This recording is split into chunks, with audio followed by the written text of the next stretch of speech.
अगर कोई बचा सकता है तो बचा ले, हमारी क्रिकेट को इन इंडियंस के हाथों से बचा ले।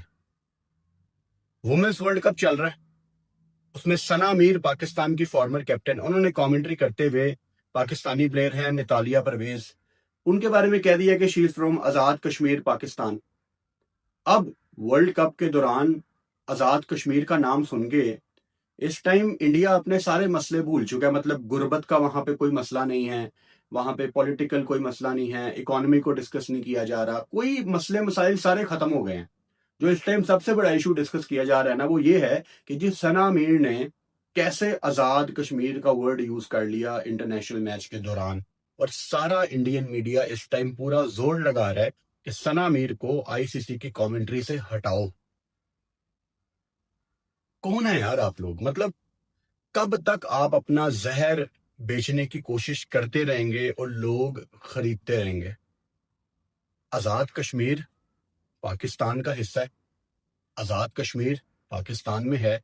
सना मीर ने बाद में क्लैरिफाई भी किया कि उन्होंने इंडियन वेबसाइट क्रिकइन्फो से ही ये स्क्रीनशॉट लिया था कि शी इज फ्रॉम आजाद कश्मीर। अब वो सियाने हैं क्रिकइन्फो वाले, उन्होंने फौरन से कंट्रोवर्सी के बाद आजाद कश्मीर का वर्ड चेंज करके उसको पाकिस्तानी एडमिनिस्ट्रेटेड कश्मीर कह दिया। बंदा यहां पे किसके पास जाए और किस दीवार पे सर मारे, जितनी ज्यादतियां इंडिया अपने इन्फ्लुएंस की वजह से करता जा रहा है। और मुझे समझ नहीं आती कि और इश्यूज खत्म हो गए हैं इंडिया में और इन लोगों का जहन कितना छोटा है कि ये इन छोटी छोटी बातों के बारे में ऑफेंड हो जाते हैं या बॉदर करते हैं इन बातों को। मैं आपको एक छोटी सी एग्जांपल दूं। अभी ये 2-3 महीने पहले मैं लाहौर में एक रेस्टोरेंट में बीफ स्टेक खा रहा था। अब पाकिस्तान में या दुनिया भर में कहीं पे भी बीफ स्टेक एक बड़ी आम चीज है। और जब मैंने वो पिक्चर्स अपने इंस्टाग्राम पे लगाई, बिलीव मी, उस पिक्चर को लेके इंडिया के न्यूज चैनल्स ने स्टोरीज चलाई कि ये इंडिया को दिखाने के लिए Furqan Bhatti Pakistani cricket journalist beef steak खा रहे हैं, वो बीफ के पर्सपेक्टिव से। देखें, आप लोगों के रिलीजन में आप लोग बीफ नहीं खाते, मैं आपके बिलीव्स की बड़ी रिस्पेक्ट करता हूं, मैंने कभी यहाँ पे किसी के बिलीव्स को डिसरिस्पेक्ट नहीं किया। आप हमारी इज्जत कर लो, हम आपकी इज्जत कर लेते हैं, इसी तरीके हमने जिंदगी गुजारनी है। हमने यहाँ पे बैठ के, मैंने किसी के बिलीफ की कभी डिसरिस्पेक्ट नहीं की, लेकिन उसको दिखाया ऐसे गया कि फुरकान भट्टी बीफ स्टेक खा रहा है तो ये हमारी बेइज्जती कर रहा है, जानबूझ के हमें ट्रिगर कर रहा है। मतलब मैं सोचता हूं कि इन लोगों के दिमाग में ये बातें कैसे आ जाती हैं और कौन डालता है। और रही बात कश्मीर की, आई कैन टेल यू भाई साहब कि मैं पिछले 9-10 साल से कंटेंट कर रहा हूं। जो कश्मीर का हिस्सा जिस पे इंडिया ने कब्जा किया हुआ है, वहां से बड़े मैसेजेस आते हैं कि हमारा दिल तो पाकिस्तान के साथ है। हमने तो आपको बड़ी देर से फॉलो किया हुआ है क्योंकि आप पाकिस्तान से हैं, आपको सुनने का हमें बड़ा मजा आता है, लेकिन ये बात तो हमारे इंडियन भाई नहीं मानेंगे। जहां उन्होंने राफेल नहीं माने के गिरे हैं, वहां वो ये कहां पे मानेंगे? और ये जो कश्मीर कश्मीर का नाम लेके इंडियंस को मेरा मैसेज है, ये आप लोग जिस टीम से पंगा लेते हैं ना, ये क्रिकेट टीम नहीं है, ये आर्मी एयरफोर्स नेवी की टीम है।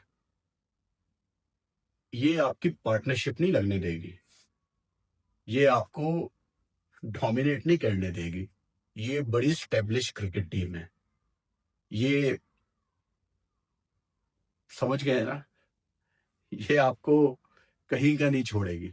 जैसे अभी जो थोड़ी बहुत आपकी कमी पेशी रह गई थी ना, कोई 10-15 मिनट और अगर एक्शन जारी रहता तो शायद आप किसी को मुंह दिखाने के काबिल ना रहते। ये ऐसी टीम है हमारी, इनसे पंगा ना लो, ये क्रिकेट टीम नहीं है। अब क्रिकेट टीम पे वापस आ जाते हैं। आई होप के जेशा जो कि आईसीसी को इस टाइम चला रहे हैं, वो कोई बोंगी नहीं मारेंगे, यहाँ पे मारनी भी नहीं चाहिए।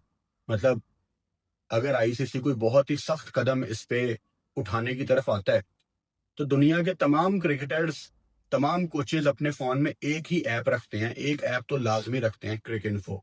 तो भाई साहब, सना मीर ने वहां से वो वर्ड उठाया था, ये उनके स्पोर्ट में एक एविडेंस आता है। लेकिन आई एम वेरी होपफुल कि ये आईसीसी लेवल पे ये इशू नहीं उठाया जाएगा। हाँ, अगर अकेला जेशा होता तो शायद बड़ा कुछ हो सकता था, लेकिन उसको जरा अपने इर्द गिर्द देखना पड़ता है। तो शायद इस पे एक्शन ना हो, नहीं होना चाहिए। अगर तो आईसीसी इस पे एक्शन उठाता है, तो पाकिस्तान क्रिकेट बोर्ड के चेयरमैन मोहसिन नकवी इस टाइम वैसे ही बहुत ज्यादा गर्म चल रहे हैं, तो उनको भी फिर आगे आना चाहिए। वो कहें कि जी आओ फिर तुसी बैन करके दिखाओ, आप हटा के दिखाओ हमारी कमेंटेटर को। तो चीजें ऐसे ही नहीं चलती। लेकिन जिस तरह ये चलाना चाह रहे हैं ना चीजें, अपनी अंधभक्ति जो ये दुनिया को दिखाना चाह रहे हैं, ये क्रिकेट के लिए बड़ी खतरनाक चीज है। काश हमारी क्रिकेट टीम ने इनको 3 में से 2 मैच या चलो लेट्स से फाइनल हराया होता, ये कभी भी इतना करके ना चलते। तो कसूर तो कहीं ना कहीं आपका ही है ना। आप नीचे लगते जाते हैं, आप हारते जाते हैं। इसीलिए मैं हमेशा मेंशन करता हूँ, मुझे रमीज राजा की वो बात बहुत पसंद थी, अभी भी है, कि आप क्रिकेट ऐसी खेलो कि दुनिया आपके सामने झुक जाए। आप क्रिकेट ऐसी खेलो, आपकी क्रिकेट आपकी जुबान होनी चाहिए। लेकिन जब आप 3 में से 3 मैच हारोगे, तो जाहिर बात है फिर हर तरफ से आपको निशाना बनाया जाएगा, जिस तरह अभी बनाया जा रहा है। आपने इनको हराया होता तो इस टाइम उनके मीडिया में इतनी ताकत नहीं होनी थी। क्योंकि मुझे याद है जब 2021 में पाकिस्तान ने इनको हराया था, तो इनके मेन स्ट्रीम मीडिया में यही बातें चल रही थी कि जी आपके आईपीएल का क्या फायदा, बीसीसीआई के पास करोड़ों रुपया है, इसका क्या फायदा जब आप पाकिस्तान से नहीं जीत सकते। तो आपको इतनी बड़ी अपॉर्चुनिटी मिली थी, नलायकी आपकी मेंस क्रिकेट टीम की है, बिकॉज फोकस सारा उस पर होता है। अगर वो कुछ करते एशिया कप में, तो आने वाले जो आपके वर्ल्ड कप से पहले 3 साढ़े 3 महीने थे, वो बड़े अच्छे गुजरने थे। आपको बिल्कुल भी इंडिया वाली साइड से कोई किसी किस्म की आवाज नहीं आनी थी, क्योंकि उन्होंने आपस में फाइट कर रहे होना था लगातार। तो आपने खुद लोगों को अलाउ किया, उनको इजाजत दी है कि वो आपके खिलाफ बात कर सकते हैं। और मेरा बार बार पैगाम इंडिया के यूट्यूबर्स को, उनके मेन स्ट्रीम मीडिया को यही होता है कि यार ये नफरतें बेचना छोड़ दो। कब तक आप अपने लोगों को नफरतें बेचते रहेंगे? और मुझे यकीन नहीं आता कि ये कैसे हो सकता है। We are living in a modern world, और फिर भी इंडिया में जो जर्नलिस्ट गलत रिपोर्टिंग कर रहे थे कि हम पाकिस्तान में घुस गए, लाहौर, कराची, रावलपिंडी, पता नहीं कहाँ कहाँ हम चले गए हैं अंदर, तो वो लोग आज भी main stream media, main channels पे बैठ रहे हैं। वो लोग आज भी अपना सोशल मीडिया प्रॉपरली चला रहे हैं और उसी एंगल पे चला रहे हैं। अब दो ही वजूहत हो सकती है, दो ही रीजन हो सकती है। नंबर 1 कि आप लोग बेवकूफ हैं, आप अभी भी उनको देखना चाहते हैं। दूसरी कि जो लोग आपको गलत रिपोर्टिंग कर रहे थे, उनके पीछे गवर्नमेंट की पूरी बैकिंग है कि तुम नफरत बेचो, हम तुम्हारे पीछे खड़े हुए हैं। क्योंकि यही वजह हो सकती है कि आज भी उनका एजेंडा बंद नहीं हुआ। तो इंडिया में जो स्टैंडर्ड है जर्नलिज्म का, वो तो सारी दुनिया के सामने भाई साहब नंगा हो गया है। उसके बावजूद people are okay with it, लोगों को नफरतें खरीदनी है। मेरा एक इंडियन दोस्त है, अभी भी बड़ा अच्छा दोस्त है,